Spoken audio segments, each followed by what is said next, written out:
శివాయ శ్రీమాత్రే నమః. శని భగవానుని శనీశ్వరుడు అని అంటారు. శనీశ్వరుడు అని ఈశ్వరుడితో సమానంగా పోలుస్తారు. ఎందుకు ఏంటి అనేది ఆ స్టోరీ మనం ఇప్పుడు తెలుసుకుందాం. ఒకసారి కైలాసానికి వెళ్ళిన నారద మహర్షి శనీశ్వరుడి గురించి పొగడడం మొదలుపెట్టాడట. ఎంతటి వారికైనా శని ప్రభావం తప్పించుకోలేరు అని.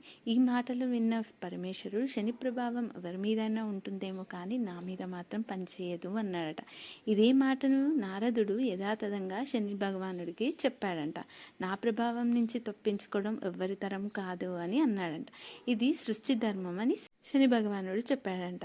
పరమేశ్వరుడిని ఫలానా సమయంలో పట్టి పీడించి తీరుతాను అని శనీశ్వరుడు చెప్పగా అప్పుడు పరమేశ్వరుడు ఆ మాట విని అలా అతని శపథం నెరవేరితే తన ప్రతిష్టకి భంగం కలుగుతుందని పరమేశ్వరుడు అతని కంట పడకుండా శని చెప్పిన సమయానికి అతని కంట పడకుండా ఉండాలని భూలోకాల్లో ఒక చెట్టు తొర్రలో దాక్కున్నాడట.